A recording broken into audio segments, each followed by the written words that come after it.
Assalamualaikum warahmatullahi wabarakatuh. Hari ini, pagi yang cerah ini, kita akan memulai perkuliahan pertama kita tentang sastra.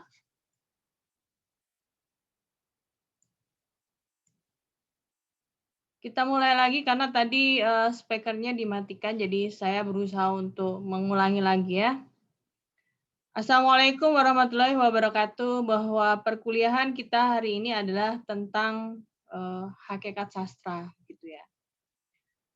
Terkadang ada sebagian orang tidak paham itu sastra gitu. Padahal sastra itu adalah sesuatu yang menarik dipelajarin. Kalau kita belajar dari PBSI kelas rendah kemarin, kita tidak banyak berbicara tentang sastra gitu. Kita lebih cenderung kepada lebih cenderung kita belajar tentang tata bahasa, kemudian bunyi, kemudian tentang proses membaca, kemudian apalagi proses menulis, definisi menulis gitu, terus menyimak gitu. Kalau kita iringi bahwa pembelajaran yang kemarin kita pelajari itu berkaitan dengan sastra gitu ya. Kenapa gitu? Karena anak-anak itu perlu dibekali suatu suatu ilmu untuk mengembangkan sastra itu sendiri atau dia menghasilkan sebuah karya sastra, maka anak itu harus syaratnya adalah dia bisa membaca, menulis, dan dia bisa menyimak, berkonsentrasi dengan bagus gitu. Sastra ini bagi saya lebih mudah untuk membuat sastra, tidak sulit gitu. Dibanding kalau kita melukis ya, tapi tergantung bagaimana manusia itu memiliki kecenderungan seni gitu. Oke, kita akan bagikan share PDF, kok PDF sih, PowerPoint gitu yang saya bikin ya.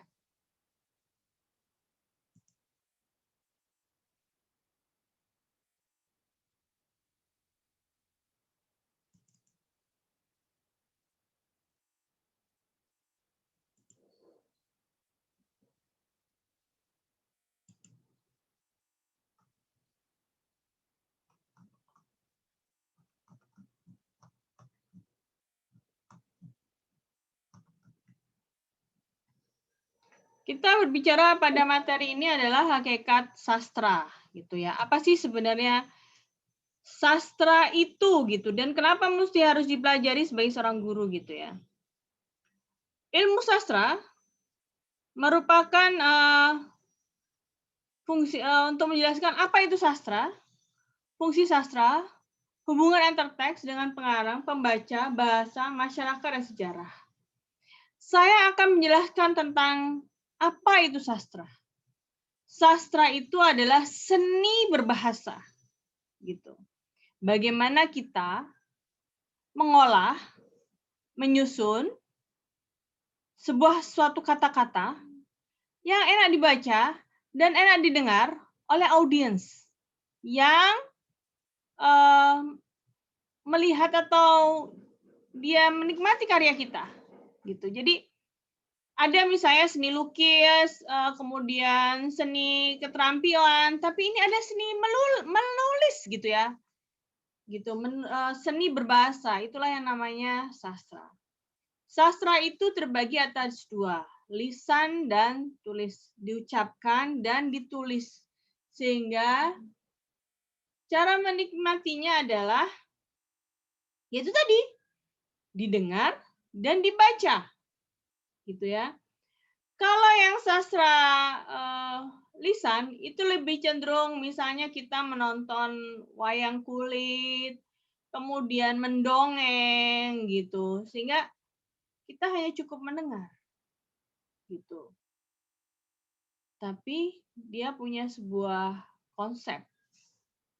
atau dia di otaknya ini sudah merangkai-serangkai kalimat atau kata yang indah gitu. Atau kemudian orang Aceh gitu yang suka berpantun, orang Betawi yang suka berpantun secara spontan, itu adalah sastra lisan, gitu ya.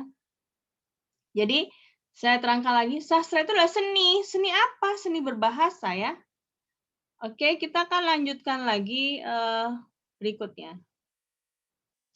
Kegunaan sastra itu ada dibagi 3 kegunaan.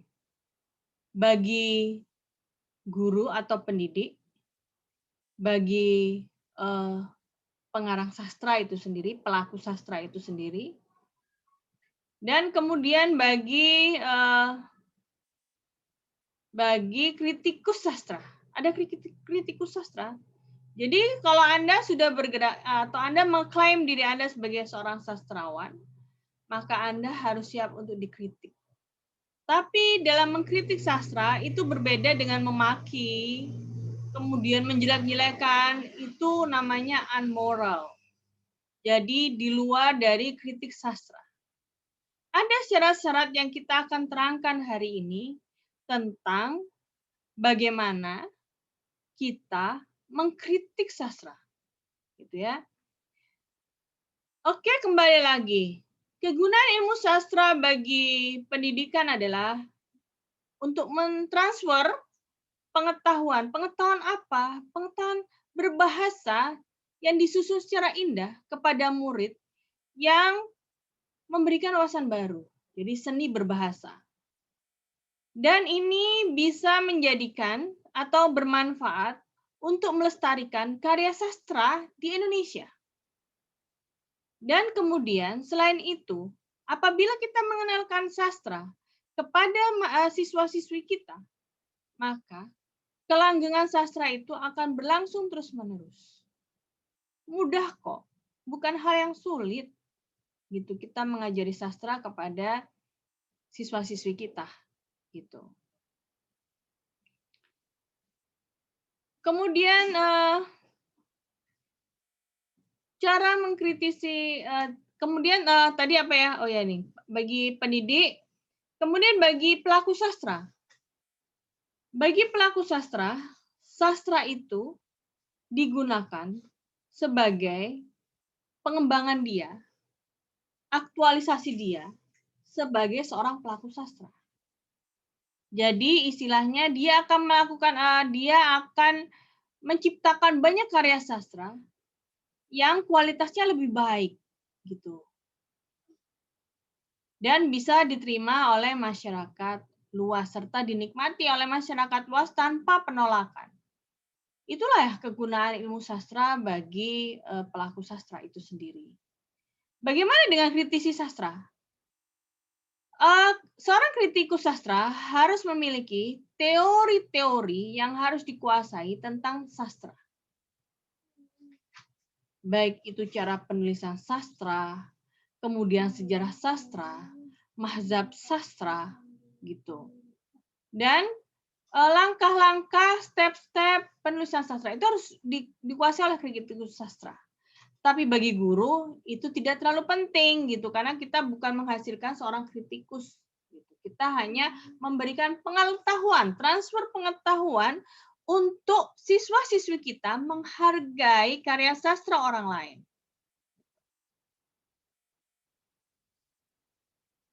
Kemudian cara mengkritik sastra itu ada 3. Jadi kalau di undang-undang ilmu ITA gitu ya, bahwa kalau kita memaki atau menjelek-jelekan, kita bisa terseret hukum gitu. Apabila orang yang misalnya saya pencipta sastra, kemudian ada netizen yang atau buzzer yang tidak suka dengan karya sastra saya, kemudian dia maki di sosmed dan saya tidak terima, maka saya berhak untuk melaporkan orang-orang yang tidak menghargai atau menjelekkan karya sastra saya. Apa bedanya dengan kritikus? Kritikus adalah orang yang memberikan masukan dengan ilmunya, ilmu sastra yang dia kuasai, gitu ya. Jadi apa yang harus kuasai seorang kritikus gitu. Dia harus memformulasikan teori dan prinsip yang berkaitan dengan sifat dan nilai sebuah karya sastra atau karya seni. Kemudian ketika dia mengucapkan, itu ada etika yang harus dia pegang. Ada moral, ada estetika gitu. Jadi nggak asal secara emosi dia kasih masukan, tidak boleh. Jadi dia harus sopan gitu ya. Harus tidak norak gitu ya. Dan bermoral. Itu sesuai dengan ideologi kita yaitu Pancasila. Kemudian memformulasikan teori dan prinsip yang berkaitan dengan sifat dan seni sebuah karya sastra. Gitu. Jadi itu ya, jadi dia memformulasikan. Artinya memformulasikan itu adalah dia mengcombine, menyatukan antara teori dan prinsip untuk memberikan statement atau masukan bagi pelaku sastra. Bagi sebuah karya sastra, gitu yang dibuat oleh pelaku sastra. Oke.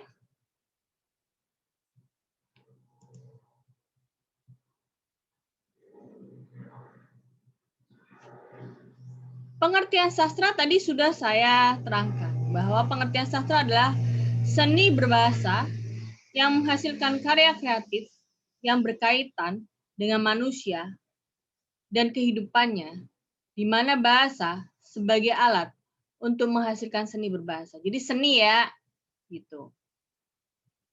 Istilah sastra itu berasal dari bahasa Sanskerta yaitu castra.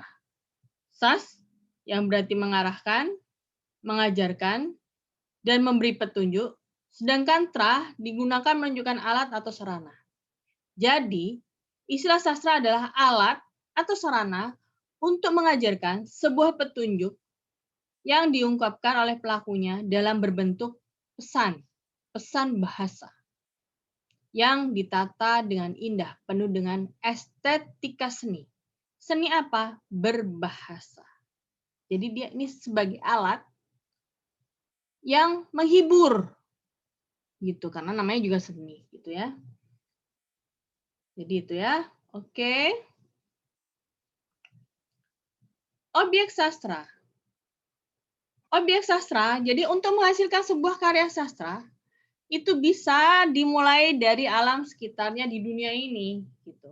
Jadi segala sesuatu yang hidup di dunia ini atau benda mati pun bisa dijadikan objek karya sastra. Jadi tidak terbatas hanya sebagai seorang kekasih yang dikagumi atau misalnya kita mempunyai koleksi yang kita kagumi atau orang-orang sekitar, tidak. Tapi semua bisa, tidak ada keterbatasan dibatasi sebagaimana sastra itu membatasi ruang gerak berkreasi, tidak.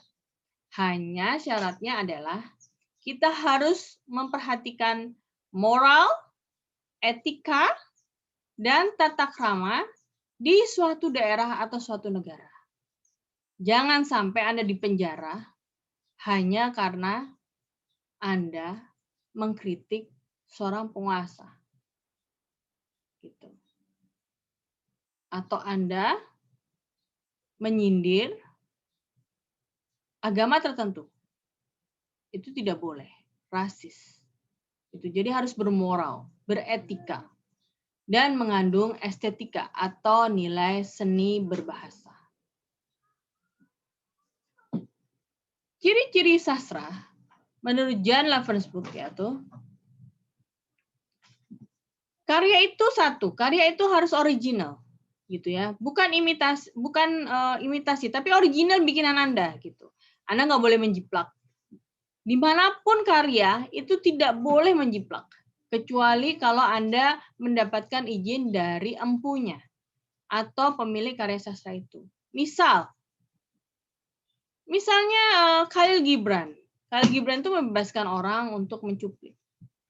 Tapi dia juga menerbitkan buku. Gitu. Tapi Anda harus tulis itu karyanya bahwa ini bersumber dari Khalil Gibran. Gitu. Jangan diklaim karya Anda. Apalagi sekarang ini semuanya serba internet. Untuk bisa melihat apakah karya Anda sama dengan yang lain tuh gampang, gitu ya. Masukkan kata searching di Google, satu kalimat, itu sudah kelihatan apakah Anda plagiarism atau tidak, gitu. Sastra bersifat otonom, artinya tidak ada intervensi apapun dari seseorang yang mengatur bagaimana menghasilkan sebuah karya sastra. Sastra itu bebas, punya otonomi tersendiri bagi setiap pelakunya, bagi setiap sastrawan itu sendiri, gitu ya. Terus, jadi tujuan dari isi karya sastra di suatu kelas rangan yang terkait keduanya. Jadi ini. Kemudian, sifat otonom ini bertujuan agar isi dan karya sastra itu memiliki sebuah keselaratan yang terkait keduanya menjadi sebuah rangkaian yang dibuat oleh manusia. Jadi antara tujuan dan isinya itu harus tersambung. Maksudnya gimana? Misal ya, kita akan mengarang tentang hujan, maka isinya ya harus tentang hujan gitu. Hujan, hai hujan. Jadi kan judulnya hujan. Kita akan mengaitkan antara hujan itu sendiri di isinya. Hai hujan, aku menunggu dirimu. Rindu rasanya tak bersua lama dengan hujan. Kemarin aku bertemu panas yang terik tak berbatas. Aku bosan dan aku menunggumu hujan. Kulihat langit bergemelantung. Itu tandanya engkau pasti datang. Dan aku pasti akan menunggu. Dan ingin mengajakmu bermain-main bebas bersama air yang kau tumpahkan ke bumi. Itu adalah contoh otonom ya. Kemudian sastra bersifat koheren. Antara judulnya, isinya selalu saling terhubung. Jadi menerjemahkan paparan dari judul itu sudah saya jelaskan gitu ya. Kemudian sastra menghidupkan sebuah sintesa atau hal-hal yang saling bertentangan. Jadi misalnya saya tadi membuat sastra tentang hujan, itu bertentangan gitu. Masa ada sih nggak nalarnya hujan itu bisa dibuat main gitu. Itu bertentangan gitu. Kemudian aku bosan bermain dengan panas. Emangnya panas bisa buat main gitu. Jadi bertentangan gitu. Tapi cuek aja gitu. Anda harus percaya diri. Gitu. Asal koheren ya, asal kesesuaian antara isi, judul, tema gitu. Sastra mengungkap tidak terungkapnya artinya adalah bahwa kadang-kadang penulis sastra itu tidak tahu maknanya apa gitu, nggak ngerti maksudnya gitu. Jadi kita nggak ngerti maksudnya penulis ini apa, tapi kita merasakan bahwa oh maksudnya seperti ini, itulah kenikmatan kita sastra. Oke, kita akan mencoba untuk membaca sebuah karya sastra. Aku ingin karya Sapardi dan Mono. Oke.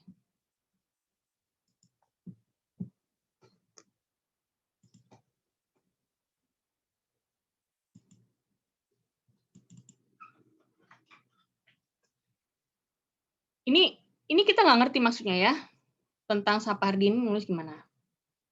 Aku ingin mencintaimu dengan sederhana. Dengan kata yang tak pernah diucapkan, kayu kepada api yang menjadikannya abu. Aku ingin mencintaimu dengan sederhana. Dengan isyarat yang tak pernah sempat disampaikan awan kepada hujan yang menjadikannya tiada. Paham nggak apa isinya karya Sapardi ini? Tapi Anda bisa menikmati bahwa itu karya romantis, karya yang indah gitu. Itulah sastra yang hanya maknanya yang hanya dikuasai oleh dipahami oleh pembuat karya sastra itu. Kita lanjutkan lagi.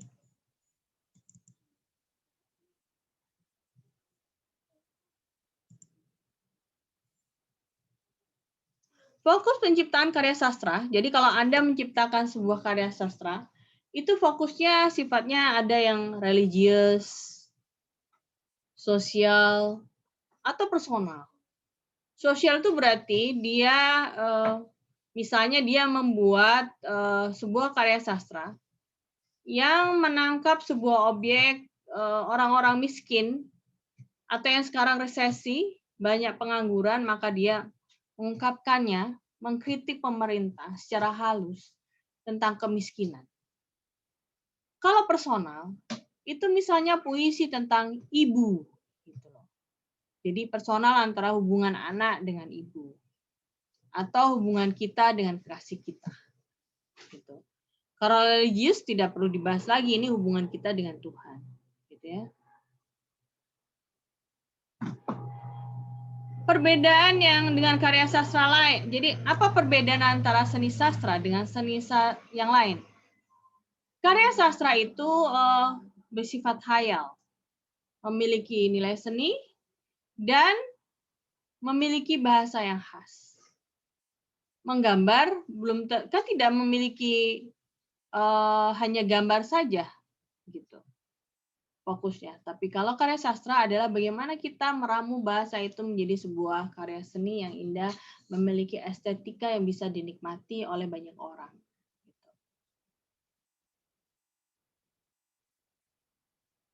Terus, tadi sudah saya jelaskan cara menikmati sastra sudah ya, gitu. Kemudian karakteristik sastra.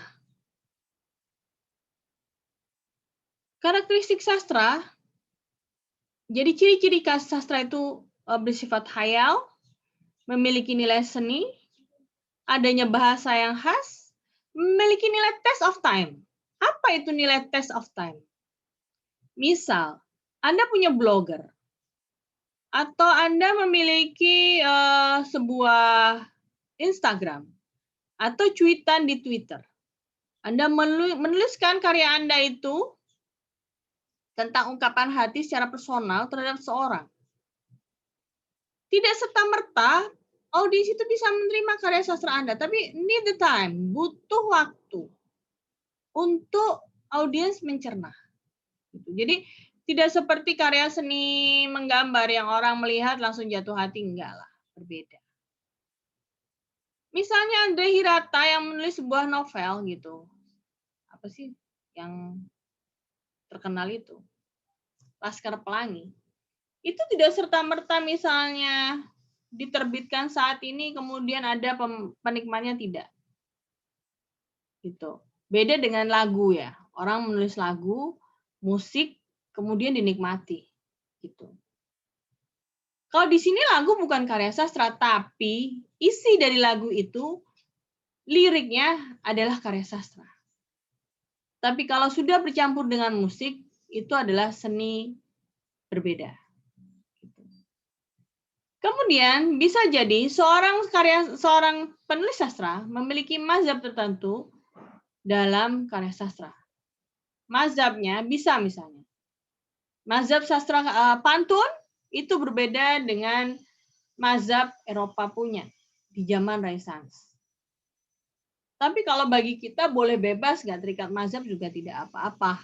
Gitu.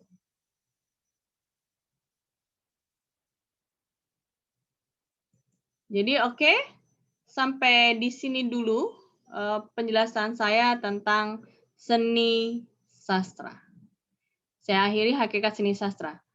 Saya akhiri, wassalamualaikum warahmatullahi wabarakatuh.